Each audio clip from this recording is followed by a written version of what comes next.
ನಿಂತರೂ ಕುಂತರೂ ನಿನ್ನ ನೆನಪಾಗುತ್ತಿದೆ ಗೆಳತಿ. ಇತ್ತೀಚೆಗೆ ಬಹಳ ಡಿಸ್ಟೆನ್ಸ್ ಮೇಂಟೈನ್ ಮಾಡ್ತಿದ್ಯಾ ಅನಿಸುತ್ತಿದೆ.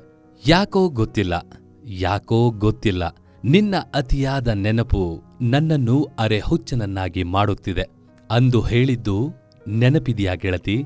ನೀನು ನನ್ನನ್ನು ಚಂದ್ರ ಇಂದ್ರ ಎಂದದ್ದು, ನಾ ತೊಡಿಸಿದ ಉಂಗುರ ನಮ್ಮ ಮದುವೆಯ ಡಂಗೂರ ಸಾರುವ ಸಂಕೇತ ಎಂದದ್ದು ನೆನಪಿದೆಯಾ? ಈಗ ನೋಡಿದರೆ ಸಿಗದೆ ಮಾತನಾಡದೆ ಮೌನದಿ ಯಾರು ಎನ್ನುತ್ತಿದ್ಯಾ? ಇದು ಸರಿನಾ? ನಿನ್ನ ಹೆಸರನ್ನು ನನ್ನ ಕೈಯಲ್ಲಿ ಹಚ್ಚೆ ಹಾಕಿಸಬೇಕೆಂಬ ಹಂಬಲದಲ್ಲಿ ಸೂಜಿಯಿಂದ ಚುಚ್ಚಿ ಕೆತ್ತಿದ ನಿನ್ನ ಹೆಸರು ಮಬ್ಬಾಗಿ, ತಬ್ಬಿಬ್ಬಾಗಿ, ಉಣ್ಣಾಗಿ, ಗಾಯವಾಗಿ ಕೊನೆಗೊಮ್ಮೆ ಅಳಿಸಿಯೇ ಹೋಯಿತು.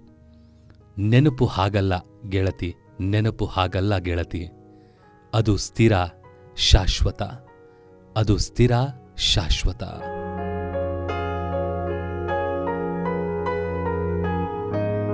ನನ್ನ ಮನಸ್ಸು ಅರ್ಥ ಮಾಡಿಕೊಳ್ಳದಷ್ಟು ಮೂಢನಾಗಿಬಿಟ್ಟೆ. ಎಲ್ಲವೂ ಅಂದುಕೊಂಡಂತೆಯೇ ಆಗಿಬಿಟ್ಟರೆ ಮನಸ್ಸಿನ ಭಾವನೆಗೆ ಅರ್ಥವೇ ಅರ್ಥವಾಗುತ್ತಿರಲಿಲ್ಲ.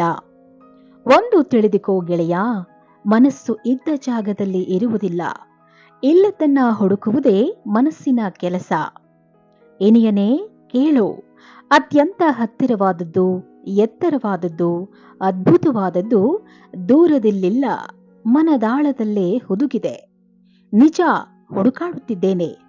ಹೃದಯದ ರಸ ಒಮ್ಮೆ ಕಂಡ ರಂಗನ್ನ ಮತ್ತೆ ಮತ್ತೆ ಕಾಣಬೇಕೆಂಬ ಆಸೆಯಾದಾಗ ದಿನಕರನು ಮೇಘ ಮರೆಮಾಚಿದಂತೆ ಮದನ ಅದರಂತೆ ನಯನ ಭಾವನೆ ನಾಚಿ ಸಂಕೋಚಿಸಿ ಸೃಷ್ಟಿಯಂತೆ ಏರುಪೇರಾಗುತ್ತಿದೆ.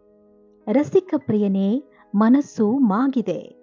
ಪ್ರೇಮದ ಮಾಂತ್ರಿಕ ಶಕ್ತಿ ಎನ್ನಲೇ ಸಂಮೋಹನ ವಿದ್ಯೆಗೆ ಒಳಗಾಗಿದ್ದೀನೇನೋ ಅನಿಸುತ್ತಿದೆ.